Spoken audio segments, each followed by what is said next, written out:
Hey, Kavi. Hey, Fahad. Hey, Ganeshan. Hi. We'll give it a few more, about 15, 20 seconds for everyone to log in and get ready to go. So, yeah, how's the weather? A bit cold, isn't it? Too cold for me. Got sun. I've got sun, but just it's minus 100 degrees. So, all right. So we'll kick into things now. Kia ora, and welcome to another Future Skills Academy webinar. I'll make sure I've got my, where are we doing? Business and software development. There we go. Great. Yeah. My name is Ron McClay and I'll be your host. Today, we're going to be talking about how ChatGPT can be used to augment the skills of aspiring and seasoned software developers. We will also discuss how we're using ChatGPT in our IT courses to enhance learning. And lastly, a bit about our software development micro-credential and how to enroll.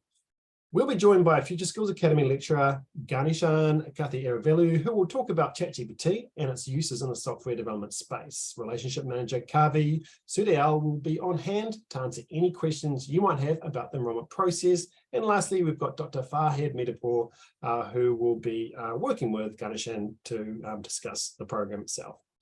About Ganeshan, he has extensive experience teaching at universities and polytechnics in Australia, New Zealand, Singapore, and the USA. His postgraduate project and thesis in 1984 were titled Artificial Intelligence Applied to Machine Health Monitoring. Over the last 4 decades, Ganeshan has published several papers on AI and the uses of AI. Dr. Fahad Medipur is the head of Department for Information Technology and principal lecturer at Future Skills Academy and Otago Polytechnic, Auckland International Campus. Fahad is a research and development expert with 20 years of experience. His expertise spans many important areas of IT, including Internet of Things, AI, data analytics, cybersecurity, and cloud computing. And lastly, Kavi, we on hand to join the webinar to answer any questions you might have about the enrollment process. Kavi has more than 13 years of experience in sales and marketing in the UK, South Africa, and New Zealand. He is passionate about helping students make informed decisions about their intended career paths. So what is Future Skills Academy? We've been operating since 2001. We're a leading Category 1 training provider with campuses in Manukau, Royal Oak and North Shore. We also have international campus in partnership with Otago Polytechnic, Te Pukenga, and Auckland CBD with programs ranging from diplomas to masters. Our programs offerings include health, IT, construction, and early childhood. Whew, a bit of a mouthful, that one. Welcome, Ganeshan, Fahad, and Kavi. Thanks for joining myself and viewers today. I'm looking forward to hearing all about ChatGPT and its uses in the software development space. Hi, Ganeshan. Feel free to start sharing your screen and we'll kick things off with you. Hi, welcome everyone. Hopefully I can get my, what up into my screen. Maybe Kavi, we'll start with you. So tell us a bit more about the micro-credential while Ganeshan's getting his presentation up. Yeah, so the programs have been launched last year. So the team has been delivering IT programs for many a year under our Te Pukenga relationship with the Otago Polytechnic. Future Skills Academy has launched these short, sharp package programs in both software development and IT in business intelligence, so that we can meet those more urgent needs of either introducing ourselves to software development. For those who already have a bit of a background, I know that things like robotics and coding is now taught at school. So some of the kids that have a baseline idea and understanding of software development can actually move on to our intermediate advanced programs. So yeah, I'll tell you more about the programs a little later. So Ganeshan's got his presentation ready to go. Yeah. Awesome. To talk ChatGPT, and I'm actually quite interested to listen in and find out more as well. Hey, Ganeshan, go for it, mate. Hi, sorry, I had a little technical problem with AI. Sorry. Okay, so I'm going to talk about a little bit about how we use ChatGPT in our courses to make your learning faster. So anyone who comes into our course, into our courses, the 3 micro-credentials, they are aimed at making your learning much faster than otherwise. So we use all the latest technologies, whatever we can use to make the learning a lot quicker. And ChatGPT is one of the many AI tools available now This is the easiest one to start with. There are others like Copilot and a whole lot of range of other software tools that we can use. There are tools that can write quite a few complex programs, but while you're learning, you want to learn the basics. So that's why we start with ChatGPT and give you the confidence, give the learners the confidence to be able to build on that confidence. The most important thing in software development is about confidence. A lot of people think that, oh, it's magic or something. It's not. Maths is not magic. Software development is not magic. If you spend the time, and if you got the right teachers and the right guidance and the right mentoring, you can learn it. So let me take you through a couple of examples of what you can do and and the challenges also using ChatGPT. So I'll go to my next slide. So this is a simple slide. You can see, sorry, let me, okay, that's going to be a bit tricky. Okay, start slideshow. Okay, I'm going to go back to the slideshow. I want to put it in full so you guys can see it clearly. Yeah. Okay, so this is better, I think. So this is a little question I posed to ChatGPT. In blue on the side, you can see. I'm asking it to write a simple JavaScript login page. Most of you use login. I'm sure there's nobody in the world left who doesn't use a login screen. You log into your bank, you log into your parking app, you log into everything, literally, unless, use face recognition or something. You have a username or an account name and a password.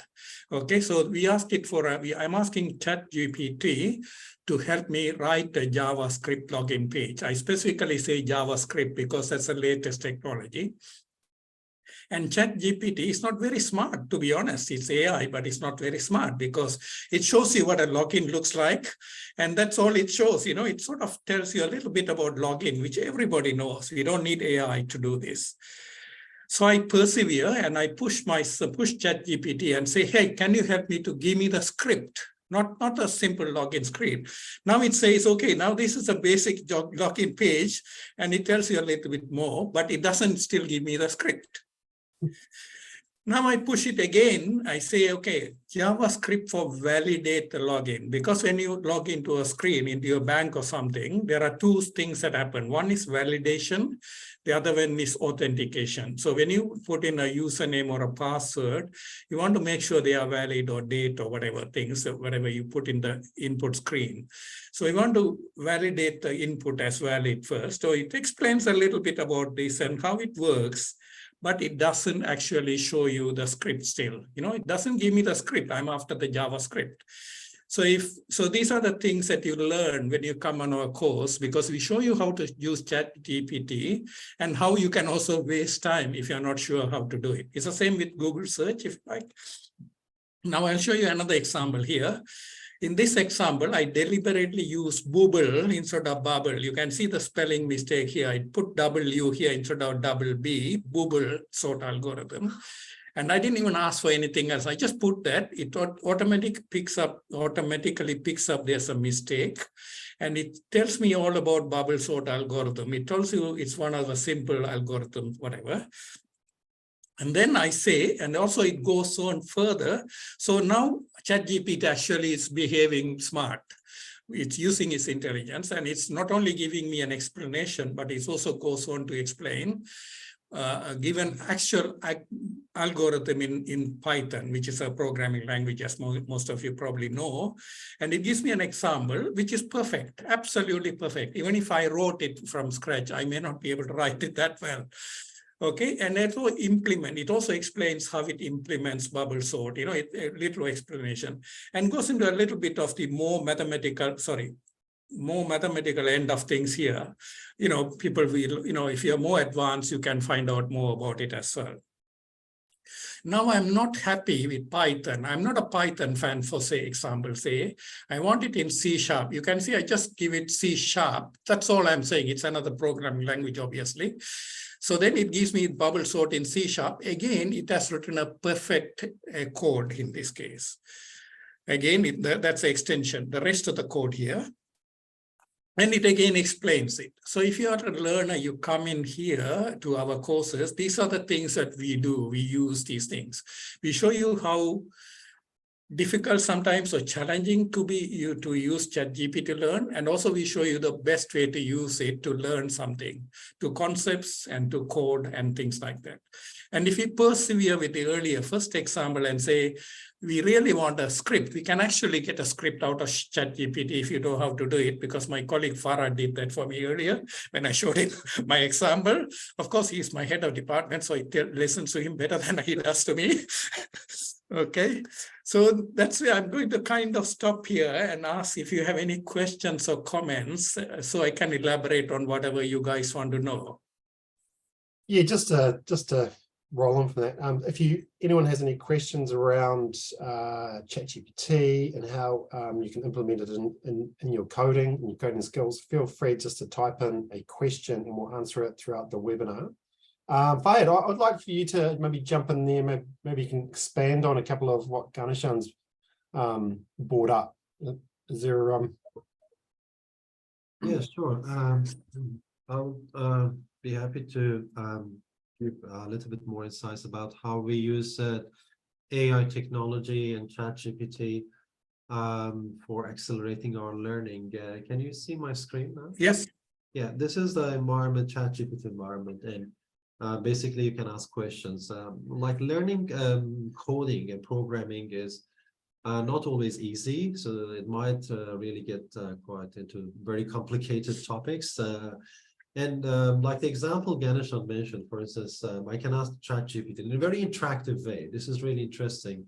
Imagine you are attending classes. Ganeshan has lots of interesting tutorials for learning these things. JavaScript, HTML, CSS, how to create your web application. And when you're working on a project, there are some cases that, okay, things might get really complex. Okay, how can I solve this problem? I've learned something in the class, but I need to learn more. You'll be provided with more materials, more support. But again, you want to spend some time on your own to practice and learn further, right? So you can ask, okay, can you write a JavaScript code for a login page, for instance? So this is like what I'm asking like ChatGPT, and it should be able to generate something for me. And this is now generating the code, the script for me, right? Obviously, the first thing that I can do, I can go through the code, I can review it, and I can compare with what I've learned in the class, right? If there is anything that I need to expand on it, I can do it here. And also, like the bubble sort algorithm, the first thing is that, okay, what sorting is in the context of coding, right? What does it mean? And what kind of sorting algorithms do we have, like bubble sort and some other algorithms? I want to learn about it. What is, for example, bubble sort? So it shows me the definition of the bubble sort. And obviously, this is giving me lots of information, technical information. And some of these terminologies might be really new for us, right? I go through this, I understand how it works. There's a breakdown of the algorithm. I learn about it. But at the same time, I can see, oh, okay, there's something that about time complexity. What time complexity is? That's another thing. Because we know we want to make things more efficient. We want to run algorithms much faster. You so sort of like Fahad, you sort of like supercharging what you're learning. You sort of like a ×2 or a ×3 speed. So you learn something in class, then you can use ChatGPT or similar to really supercharge what you're doing. So I find that quite useful, quite interesting. Yeah, it's true. I mean, that's giving you like a tool that helps you to learn interactively and expand on your knowledge, whatever you have gained during the sessions, for example, during the course that you are doing. Because you basically need, for programming and coding, you need some sort of mentorship or supervision if you want to make it really efficient. Obviously, we learn through online resources, but if you want to be in a real work environment with working on real life problems, you will need to work with different people in like group projects, team projects, and you'll be applying different sorts of things, because it's not just about coding, it's about communication skills, it's about working in a team, project management. So Fahad, yeah. what do you when you guys are teaching software development, you would probably start off with the fundamentals, right? You know, the foundations. So when you do use ChatGPT, you sort of know what's right and what's wrong in a general sense. When you go to use ChatGPT, you can pick that up because we all know ChatGPT is not 100% accurate. So what you guys do would go on there, teach the students the fundamentals and go, this is what you need to be looking for. Use ChatGPT as an add-on, but you do need to know the fundamentals of coding. Is that how you see it? Yes, true. I mean, that's the way that Ganeshan, Yeah, exactly. We focus on the fundamentals, because if you don't have your fundamentals, it's like not having a foundation and try to build a building. So if you know your fundamentals, it doesn't matter. There are three things in coding. One is sequence, the order in which things happen. The other one is selection, like come to a focus or a circle, roundabout or whatever, circle, whatever. You turn left or go straight, or take whichever exit number. Or iteration, you repeat the same thing over and over again. Those are the three fundamentals. So those are the three things we start with. And then it doesn't matter what programming language that you start with. It doesn't matter. You can switch. If you're good in one, you can switch to another one. So, but we use the latest technologies, obviously, with our web applications. We use HTML5, the latest technology, CSS3, the latest, and JavaScript, which is 98% of the websites use JavaScript. So basically, that's where the fundamentals, that's what we cover. And the students can build on it, and they can go into another project using Python or C#, or it doesn't matter where they go in. They can use the same sequence, selection, and iteration, and make a living for themselves, get a good job. Kavi, you got your hand up there, mate. Yeah, I got a few questions. So I don't want to break the chain of thought and cut you guys off. It's such an interesting topic. A few questions that, well, maybe our audience is a bit too shy to ask. A few questions that come to mind. Obviously, you guys are industry professionals working with us daily in our programs and courses. I come from a different industry within education, though. So some of the questions that might be relevant more to our learners, someone that's stepping into the space.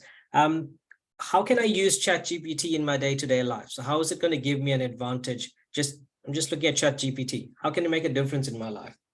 And yeah, that's one of the questions. The other is, do you guys want to talk about some of the myths around ChatGPT? I've seen some articles in the paper about it being used as a copying tool or cheat tool. You guys obviously have used it in a very progressive way through our courses and made it quite useful. Do you guys mind talking about its uses and then maybe busting some of the myths around ChatGPT?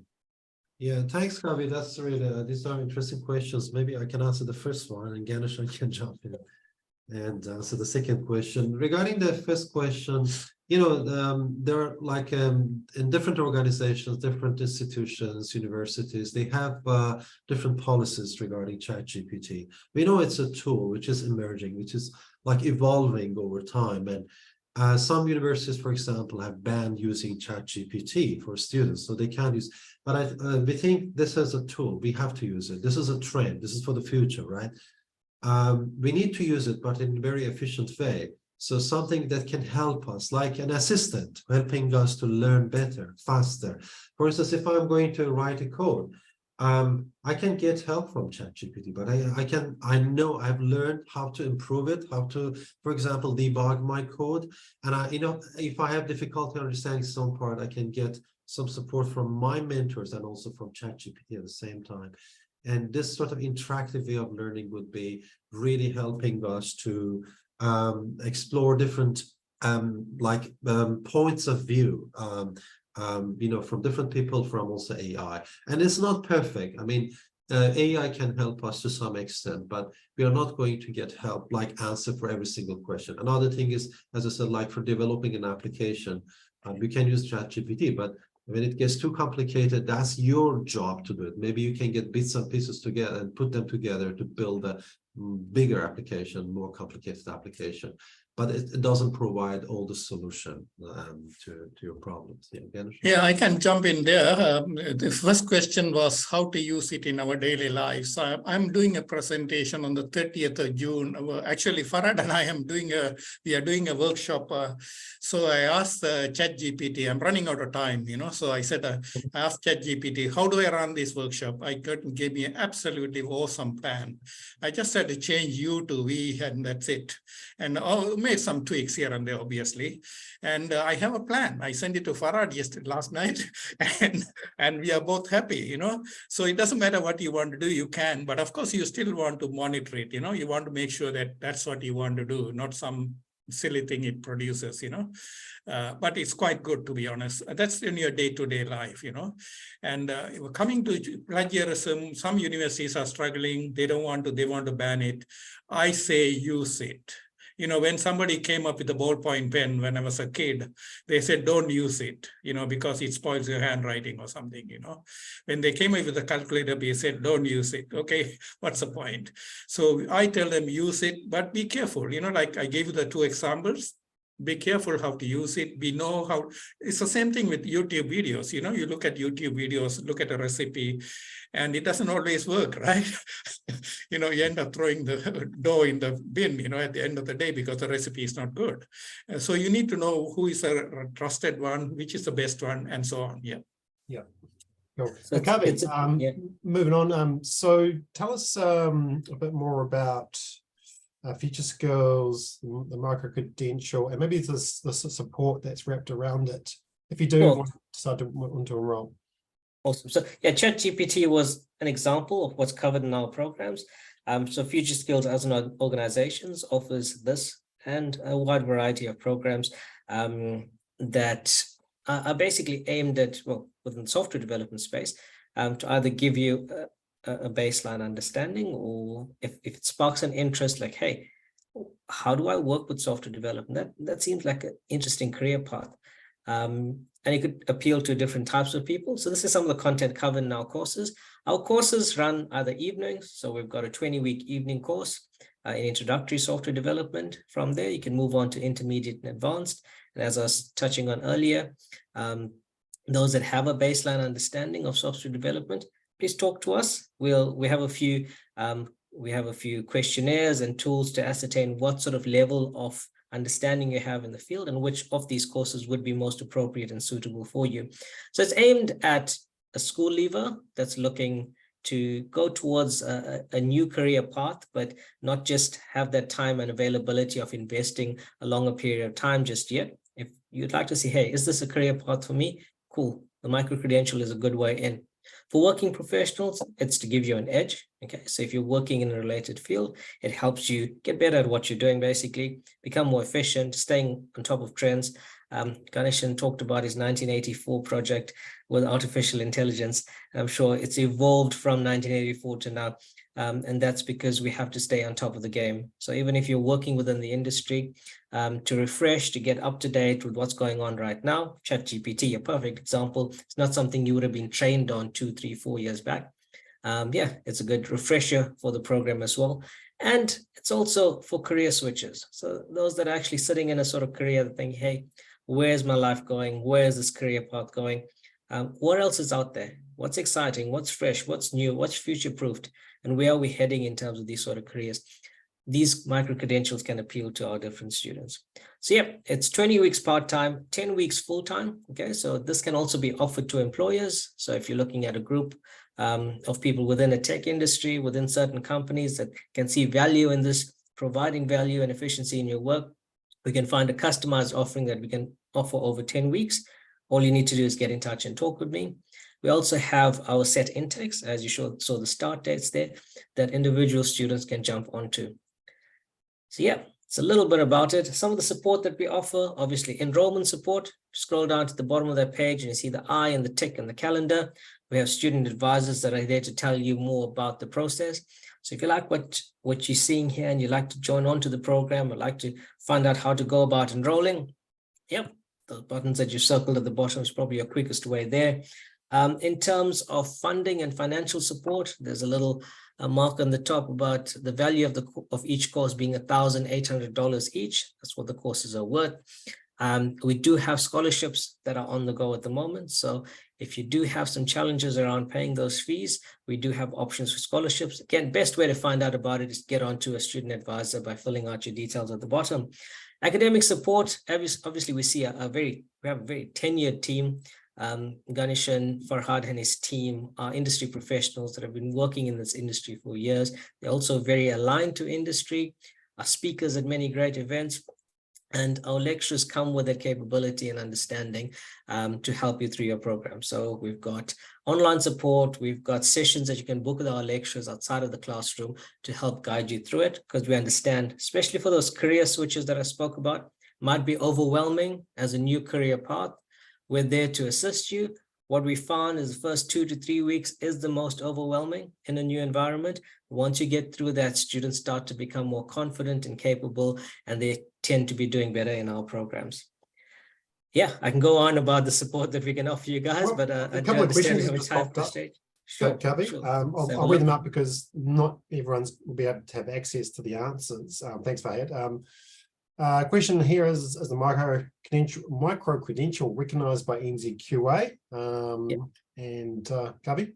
100%. So our first program, they're either level 5, level 6, 5 or level 6 level. So yes, fully accredited by NZQA. Each of our programs are 30 credits each. Okay, so that will go on to your record of achievement, and that's fully recognized. Is there a certificate being obtained at the end of the course? Yep, 100%. There's a certificate and there's a graduation at the end of it, where you will get an NZQA stamped qualification with the Future Skills logo on. Yep, different progression. I think that would be more for our academic team. So Raja Lakshmi is from a different profession. How far could we adopt the course to basic software development knowledge? Farhad or Ganeshan, do you want to answer that? Oh, yes, I have. I think I already typed the answer. Okay, yeah. Yeah, you can please call me on 021-683-272, and I'm happy to talk to all the students, except that I'm away for a month, but I will still try to answer on WhatsApp if you like to connect with me. Yeah. No or in other ways, just to reply back to myself, my emails are generally floating around in the registration process. So just flick me an email and I'll pass it on to the right person. That'd be the best way to go as well. Okay. Yeah, that's all good. And I think there's another question in there. Is there a more comprehensive outline of the topics and each of these micro credentials that you could share with us? Yes. Yeah. Yeah, we can do that. So again, if you can contact somebody here, we will make sure you get it. Yeah. Well, what we could do is when we send an email out to people who didn't attend, we'll have a link with that information. So Ganeshan, you just share that information with me afterwards, and we'll share it with people on the list. How does that sound? Yep, perfect. Very, very good. Well, I think we've sort of come to the end of our webinar. Kavi, Fahad, Ganeshan, do you have anything you want to wrap up with? Anything you want to discuss? All I can say is join the program and have fun with us. That's it. Oh, great. I'm in. Yeah, sure. From my side, I think our spaces are limited. So Hash and Jean have been working on this program, and inquiries and enrollments are coming through daily. So yep, the 24th of July seems a little while away, but we do have maximum class numbers. So get in while you can. And yes, talk to us. If you have any questions or any concerns around your enrollment, the more you know, the better. So talk to us and we'll try and find a solution for you. Perfect. And I think Fahad's wrapping up with the answer to that previous question. It's fine. And someone's asking us about the recording. Yeah, we will send the recording out to everyone who's attended. So watch out for that. If you don't get it, just reply back to me and I'll find it for you. Well, hey, thanks a lot, Kavi, Fahad, Ganeshan. Thank you so much for introducing us to the world of ChatGPT and software development.